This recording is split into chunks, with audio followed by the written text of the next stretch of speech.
Well, hi, I'm Giovanni Cervantes. People call me Gio. I live in Brooklyn. 5 years ago, I started making tacos at my favorite bar at that time. That project was called Taculito, and I think that was the beginning of this project now. Getting the kitchen for the first time, making a lot of tacos for one night, and feeling overall of what it takes. It made the whole sense just to convert it into like a real version of full-on taqueria in Brooklyn. The business is about tacos and only tacos. The menu is pretty small. We only serve 6 different kind of tacos, a few sodas, a few options. 8 hours of prepping, 8 hours of selling. We have hundreds of people a day.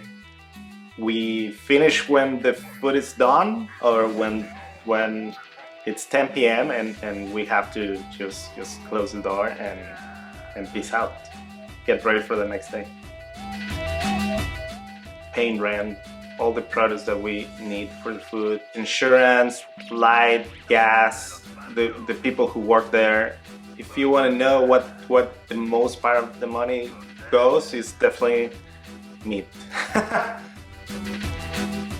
The staff is divided in what it is back in the house, front of the house, and we're currently 11 people now. Most of us work between 10 to 13 hours per day. Within that time frame, 8 hours of service. The range of salary per hour starts at some people 17, 20 to 25, and everyone also gets tips on top of those hours. That's a 40% increase on your salary. We have 2 taqueros, sometimes myself taking care of the choricera, which is you basically are in charge of half of the menu there.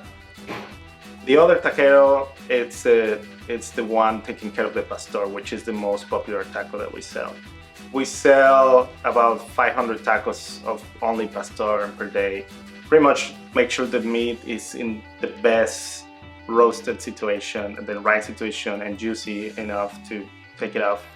In between the 2 taqueros, there's one guy which is crucial. He's the one who expedites the tortillas. He expedites also the consommé ranchero, which is a broth that we prepare there. The other one, it's the cashier, which also takes care of all the orders, and the front of the house, which works kind of like a host and organize people and make sure everything outside it's running well, it's clean. We have a good amount of regulars. We have people that comes to the taqueria twice a day. We see them like at 4 p.m. and then they're back by 8 p.m. just like for dinner. More of the regulars coming by was probably after 7 p.m. Those are the guys who they want to spend time up by the bar just talking to us and eating their food and putting a second order after they're done. We like that. That's part of the reason we enjoy being there. We have also a lot of Mexicans. You know that they know what a real taco tastes. Yeah. These cuts are not very well known. Nobody knew what suadero was. Nobody knew what a good the type of tripa that we wanted to sell. They were misunderstanding. They thought it was belly or what we call pancita. And I ended up with Mexican providers. Those are the guys who know exactly what tripa is, know exactly what suadero is, and know exactly what's the kind of pork cut that we use for the pastor. The vegetable part of the produce that we need wasn't a difficult task. Been very happy working with a local vendor that is based in Bushwick. They're called Mi Barrio, and they know exactly what we're doing. Beverage vendors, which we have probably 3 of them.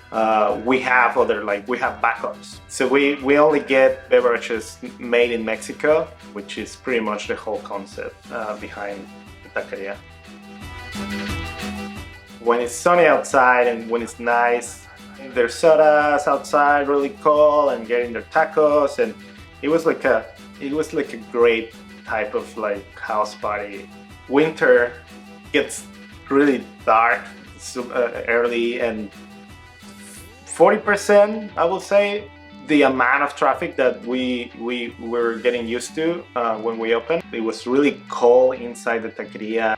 Everyone was freezing inside the taqueria. After February, things like almost felt like, okay guys, we survived. It's great now to have everyone again, and that's what it is.